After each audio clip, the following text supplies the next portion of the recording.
এবার নজর রাখবো যে খবরে মমতা বন্দ্যোপাধ্যায় কিছুক্ষণ আগেই যে বক্তব্য রেখেছেন সিএ চালু হওয়ার নিয়ে, সেখানে সিএ চালুর পরও তার বিরোধিতা, ভাওতাবাজি, নাগরিক অধিকার কেড়ে নেওয়ার চেষ্টা, দরখাস্ত করলেই সব নাগরিকত্ব বাতিল করে দেবে, এহারও মন্তব্যে হাবড়ায় ফের মানুষকে ভয় পাওয়ালেন মমতা বন্দ্যোপাধ্যায়। এবার যে ইলেকশনের আগে প্রতারণা, ছলনা, বঞ্চনা,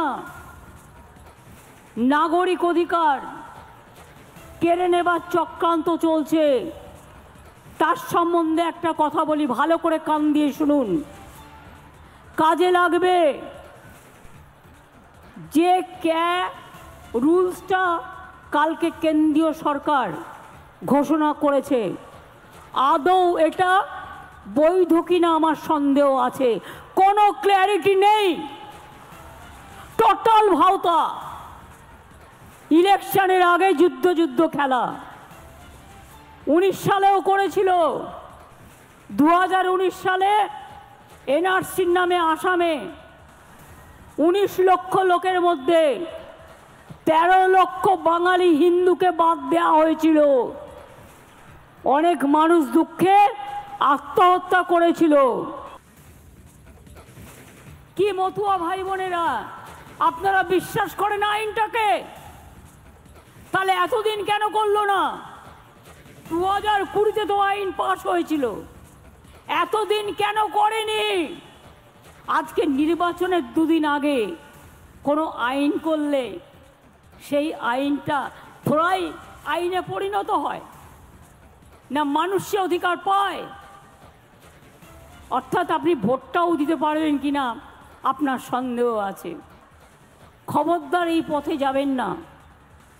बीजेपी नानान रकम कथा बोलबे, आपको कोई अधिकार नहीं जाएगा, सब रहेगा, वो झूठा है, वो जुमला है। काल থেকে নর্থ ইস্টার্নের লোকেরা কাঁদছে, সারা ভারতবর্ষে মুসলিমরা কাঁদছে, হিন্দুরাও কাঁদছে। কারণ আসামে যখন এনআরসি ক্যা হয়েছিল 19 লক্ষের মধ্যে 13 লক্ষ হিন্দুরাও বাদ হয়ে গিয়েছিল। বাঙালি হিন্দুরা মনে রাখবেন, নীতি যদি স্বচ্ছ হতো তাহলে মতুয়াদের আধার কার্ড কাটতে গিয়েছিলেন কেন? আধার কার্ড বাতিল করেছিলেন কেন? নমশূদ্রদের আধার কার্ড বাতিল করেছিলেন কেন? এটা পরিষ্কার রাজনীতির খেলা। আর করতে হলে 1 বছর সময় নিয়ে হাতে করতেন, আমরা বুঝতাম ততদিনে মানুষ পায় কিনা। এখন আপনার পাওয়ার সুযোগ নেই, কিন্তু আপনার অধিকারটাকে কেড়ে নিল। সিএ নিয়ে মুখ্যমন্ত্রীকে চ্যালেঞ্জ প্রধান বিরোধী দল বিজেপির। কারো নাগরিকত্ব যায়নি, যাবে না, স্পষ্ট জানালেন শুভেন্দু অধিকারী এবং সুকান্ত মজুমদার।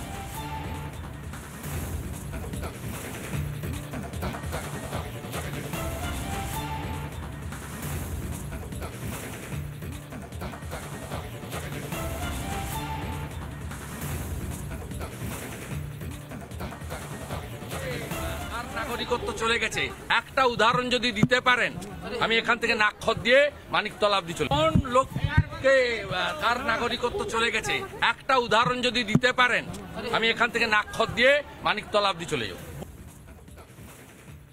মমতা বন্দ্যোপাধ্যায়ের এই বিরোধিতা শুধুমাত্র রাজনৈতিক বিরোধিতা। বিরোধিতা করার কোনো কারণই নেই। কিছু উদ্বাস্তু অত্যাচারিত মানুষকে নাগরিকত্ব দেয়া হচ্ছে এবং সেই নাগরিকত্ব দেয়া হবে কোনো শর্ত ছাড়া। যে সমস্ত কথা আমরা আগে বলেছি, আমরা এখনো সেই একই কথা বলছি। কোনো শর্ত ছাড়াই নাগরিকত্ব দেয়া হবে এবং এর ফলে কারো নাগরিকত্ব যাবে না। যে মিথ্যে কথা তৃণমূল কংগ্রেস এবং মমতা বন্দ্যোপাধ্যায় বারবার প্রচার করে, আমি বুক ঠুকে বলছি, কারো নাগরিকত্ব যাবে না। গেলে তার নাগরিকত্ব ফেরানোর দায়িত্ব সুকান্ত মজুমদার নিচ্ছে, ভারতীয় জনতা পার্টি নিচ্ছে। তবে মমতা বন্দ্যোপাধ্যায় সিএ এনআরসি মিলিয়ে মিশিয়ে এক করে দিয়েছেন। বাংলা এনআরসি করতে দেওয়া হবে না, বাংলা সিএ মানবে না, সরকারি সভায় বললেন মমতা বন্দ্যোপাধ্যায়।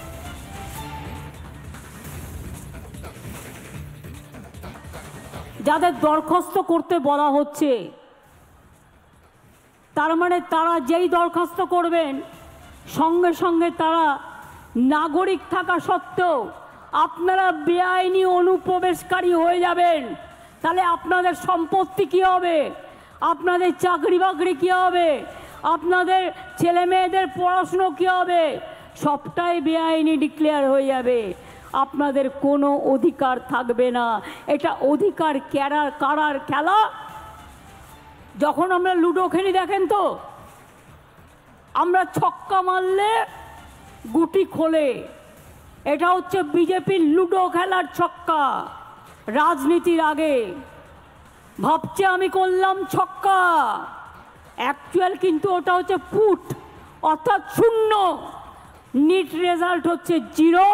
শুধু তাই নয়, আপনারা যেই দরখাস্ত করবেন আপনাদের সব নাগরিকত্ব ক্যান্সেল করে দিয়ে, সব অধিকার ক্যান্সেল করে দিয়ে, এটা এনআরসির সাথে কানেক্টেড, মনে রাখবেন, আপনাদের ডিটেনশন ক্যাম্পে নিয়ে চলে যাওয়া হবে।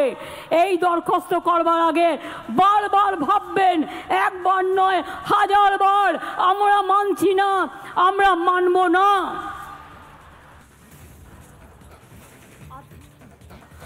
বাংলা এনআরসি করতে দেব না। প্রশাসনিক সভা থেকে আবারও একই হুঁশিয়ারি মমতা বন্দ্যোপাধ্যায়, নাগরিকদের অধিকার কেড়ে নেওয়া চলবে না।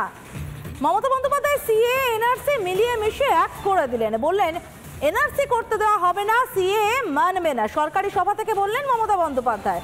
শুধু তাই নয়, তিনি সিএ কে অবৈধ বলেন, একই সঙ্গে বলেন আন্তর্জাতিক আইনের পরিপন্থী। বাংলা ডিটেনশন ক্যাম্প করতে দেব না, জীবন দিয়ে বাংলায় সিএ হতে দেব না, নাগরিক অধিকার কেড়ে নেওয়া চলবে না। একই সঙ্গে তিনি হাবড়ায় ভয় দেখান ভোটারদেরকে যে সিএ হলে, নাগরিকত্বের জন্য দরখাস্ত করলে আপনারা রাষ্ট্রহীন হয়ে যাবেন। হাবড়ায় মানুষকে কার্যত ভয় দেখালেন মুখ্যমন্ত্রী।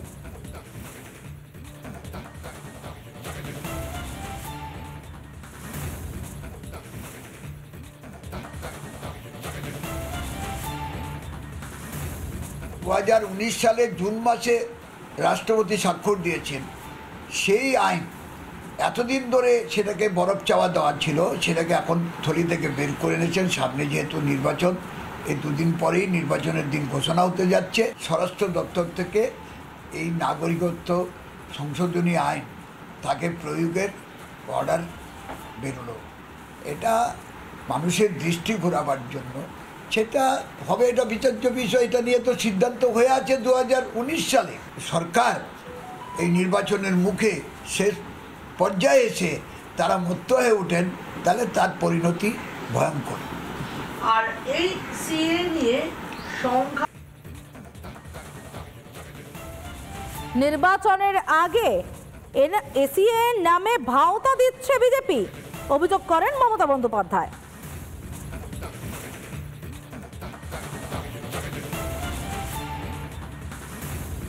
আছেন, মনে রাখবেন,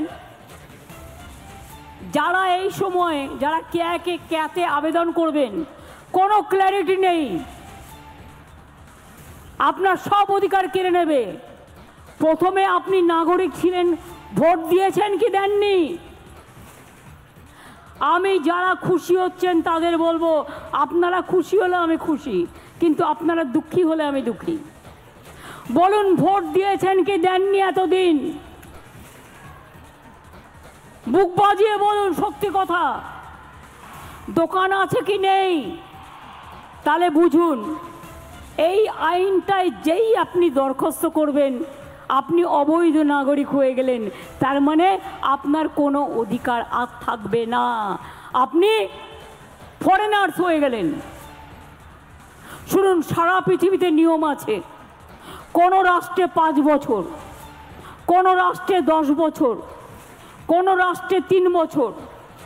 যদি বাইরে থেকে কেউ আসেও, তারা যদি সেই বছরগুলো সেই রাষ্ট্রে থাকে, তারা কিন্তু গ্রিন কার্ড পায়, তারা কিন্তু সিটিজেন কার্ড পায়। এই চালুটা কেন করলেন না?